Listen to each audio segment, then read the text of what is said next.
Hi, this is Brad Linder with Liliputing, and this is the Ramos W42, which is a tablet from Chinese device maker Ramos that sells for about $240 in the United States, and it has some pretty great specifications. So on paper it looks like a great tablet, and I asked the folks at Panda Wheel to send me a demo unit so that I could test it out and see how well it lives up to those specifications. So it has a quad-core Samsung Exynos 4412 processor, a 9.4-inch diagonal 1280 by 800 pixel widescreen display, a gigabyte of memory, and 16 gigabytes of storage. On the side, it's a little bit dark in this room right now, but you can sort of hopefully make out here that we've got a micro SD card slot, headset, power jack, micro USB, a reset button, and these little chrome buttons for power, volume down, volume up. Now that DC power jack is indicative of the fact that you need to use a power adapter with it. You can't charge it through the micro USB. This is just for connecting peripherals or hooking this up to your computer if you want to copy stuff. There's really nothing else on the other sides. It does have a sort of distinctive design here, which you've got sort of these flat edges, a little bit of a beveled edge, and a sort of round area here with a little bit of a ridge. There's a front-facing camera, not very high resolution. Rear-facing camera, also not very high resolution. I think it's just 2 megapixels, no autofocus. I wouldn't necessarily recommend using this for a lot of photography. Small speaker built into the back. It's reasonably clear audio, not very loud, so you're going to want to plug in headphones if you want to do anything, any serious media with this. Now, it does have that quad-core processor, which means, though, that it does handle media pretty well, and it comes with a built-in video player. A couple of videos came preloaded.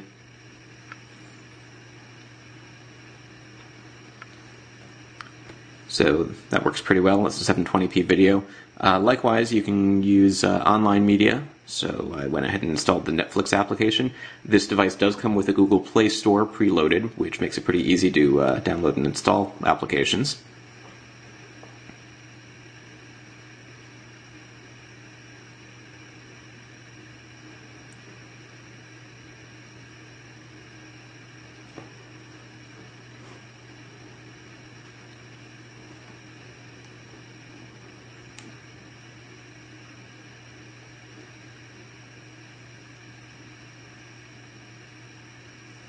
And so things look pretty good here too.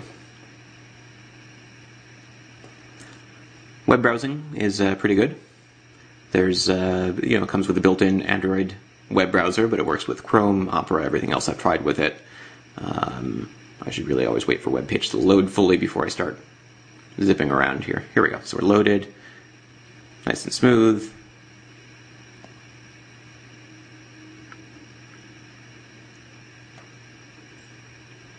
And handles games pretty well too. The Exynos 4412 processor is no longer one of the it's no longer the fastest chip on the market. We're starting to see some faster chips from Samsung, Qualcomm, and others, but it's probably one of the fastest processors that was released in 2012, and so to get a $240 tablet that has basically the same processor as the international version of the Samsung Galaxy S3 smartphone is pretty impressive. I'm not very good at games like this, but we'll go ahead and try it anyway.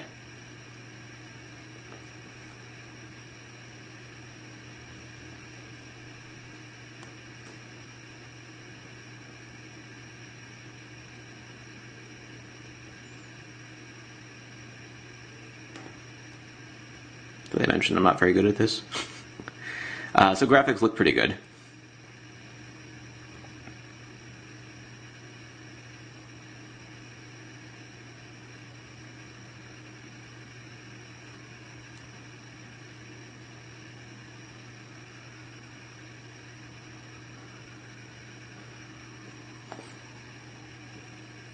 And it works fairly well as an ebook reader as well.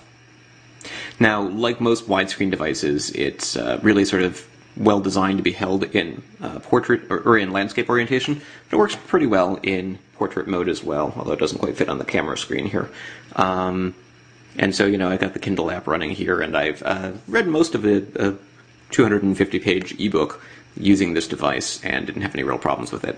Now, it does have a glossy screen, like most touchscreen devices, which means that in certain environments you're going to get a lot of glare. The bigger problem with the screen, though, is that it's not the most responsive touchscreen I've ever used. So you'll notice that, for instance, I just hit an app and nothing happened. That's not because it's being slow, that's because sometimes it just doesn't register presses. And I notice this more often when I'm using the web browser than anything else. Liliputing.com. So right now it's left out the G.com. So if you were going to be doing serious text entry, you'd probably want to invest in a separate keyboard, a physical keyboard for a device like this. In terms of just entering a URL here or there, it's really not that big a deal. But if you wanted to write documents or send email messages or do things along those lines, the lack of super responsiveness of the touchscreen can be a little bit problematic. Haven't really noticed it being a big problem in games, but I haven't spent a lot of time playing games on this. Sports casual games, clearly, as well as first-person shooters and other things like I just showed you.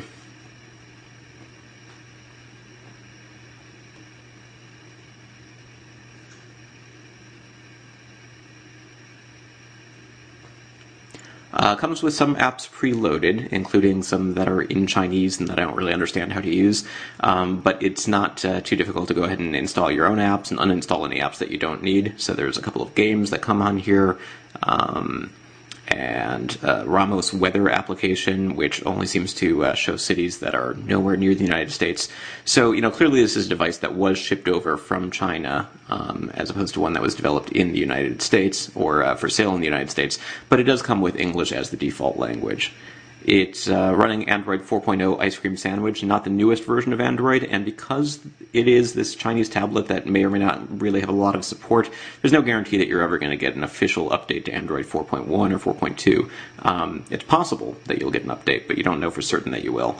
Hopefully, if there's a large enough independent developer community of people who are buying these sorts of devices and interested in them, maybe we'll see third-party software. And it is actually very easy to root this device, so it shouldn't be too hard to install some third-party software like CyanogenMod if somebody releases a version for it. Or if you know what you're doing and want to try and compile a version yourself, it might not be too hard. But there's an app called Exynos Abuse that basically all you have to do is click a button and your device is rooted. So it's pretty easy to gain root access so that you can access files and settings that would otherwise be unavailable. In terms of sort of build quality, it feels pretty sturdy. The screen, I've noticed, flexes a little bit more if you push real hard in the center than some other devices that I've tried, but that's not something that most people are probably going to spend a lot of time pressing down on. I just noticed it today, and I've been using this thing for weeks. The battery life, officially it gets around 6 to 7 hours of battery life. That seems about right for my tests, and kind of more impressive is the fact that the battery drains very, very slowly when you turn it off and leave it off, and part of that is it actually seems to disable Wi-Fi by default. So I've left this thing unplugged overnight and come back the next day, and it's only down about 3%, so I've gone from 100% charge to 97% charge over the course of 10 or 12 hours, so that's kind of nice. Seems to have a metal rear panel here, but there's definitely a lot of plastic as well. And in terms of size and weight, as I mentioned, it's got a 9.4-inch screen, so it's a little bit sharper than something with a 10.1-inch screen in terms of screen resolution. The text and images are a little bit sharper than a larger device with the same resolution. And it weighs about 1.15 pounds, which makes it pretty light for a tablet of this size. Now, it's a little bit bigger than something like a 7-inch tablet like the Nexus 7, but, compared with, say, the 9.7-inch HP touchpad, you can see the touchpad pretty much hides the entire Ramos W42, and the touchpad also weighs a lot more. So it's lighter than an iPad, smaller than a full-sized iPad, bigger than a Nexus 7, but for $240, it offers a pretty nice intersection of performance, price, and durability. So overall, I've been pretty impressed with this device. The biggest challenge is that the touchscreen is not perfect, and as I mentioned, whenever you're ordering a device from a Chinese manufacturer, you might not be able to expect the same sort of support that you would get from a company that sells these things, or designs these things to sell in the US and other Western countries. This is Brad Linder with Lilliputiting, and you can find more details at lilliputiting.com.